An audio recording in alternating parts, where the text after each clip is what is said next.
एक राम दशरथ का बेटा, एक राम घटघट में बैठा, एक राम का सकल पसारा, एक राम त्रिभुवन में न्यारा, और एक राम मेरे पड़ोस में भी बैठा है। तीनों राम अलग हैं। एक उस ईश्वर का नाम राम है, एक दशरथ के पुत्र का नाम राम है, और एक आपके पड़ोसी का नाम राम है। तीनों राम अलग हैं। जब जिस राम का नाम लिया जाएगा, जब जिस राम के नाम की बात होगी, तब उसी राम को ग्रहण करना है। मैं आप कहने लगे कि हमारे घर में रोज राम आते हैं, तो मैं खुशी से पागल हो जाऊं कि आदित्य के घर में रोज राम आते हैं, दशरथ के बेटे राम आते हैं, तो ये मेरी मूर्खता है। फिर आपको मुझे क्लियर करना है कि राम एक व्यक्ति है जो मेरे पड़ोस में रहते हैं, वो मेरे घर पे रोज आते हैं।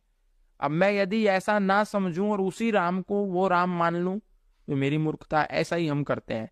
तो राम जी जो दशरथ के पुत्र हैं वो भगवान है, वो भी किसी की उपासना करते हैं, वो भी ध्यान में बैठते हैं। भगवान शिव की कितनी सारी प्रतिमाएं ध्यान में बैठे हुए है कि नहीं है?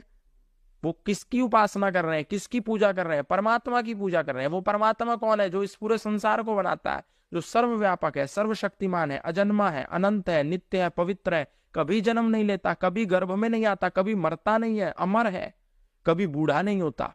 लेकिन शिव जी किसी के गर्भ में आए, राम जी कौशल्या के गर्भ में आए, कृष्ण जी अपनी माँ के गर्भ में आए, तो वो परमात्मा नहीं है, वो भगवान है।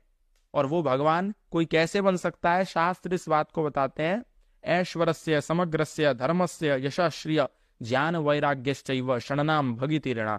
जैसे किसी के पास बल होता है तो वो बलवान कहा जाता है, किसी के पास विद्या होती है तो विद्वान कहा जाता है, किसी के पास धन होता है तो वो धनवान कहा जाता है। इसी प्रकार ये जो 6 भग हैं, जिसके पास ये 6 भग होते हैं वो भगवान कहा जाता है। ऐश्वर्य, धर्म, यश, ज्ञान, श्री और वैराग्य, जिसके पास ये 6 के 6 है वो भगवान है। लेकिन दुर्भाग्य से आज आपको कोई नजर आता है जिसके पास ये 6 के 6 है?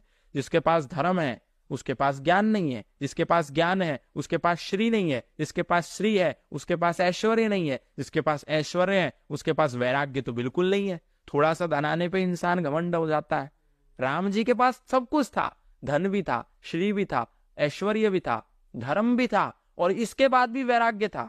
जब राजा बन गए, पता चला कि कल पिताजी ने आदेश दिया है कि राज्याभिषेक होगा, तो बिल्कुल खुश नहीं हो गए, अहंकार में चूर नहीं हो गए कि अब कल से तो मैं राजा बनूंगा, मैं चलाऊंगा इस देश को, मैं सत्ता पर आसीन हो जाऊंगा, मैं अपनी मर्जी से सब करूंगा। घमंड नहीं आया। और जब थोड़े ही पल में पता चला कि माँ को मैंने वचन दिए थे कैकेयी को, और उसने वचन में कह दिया है कि राम को वनवास दे दो, तो राजा जो राम थे उनको बिल्कुल भी क्रोध नहीं आया कि मैं कैसे छोड़ दूंगा ये संपत्ति। उन्होंने वैराग्य की भावना दिखाई, और तुरंत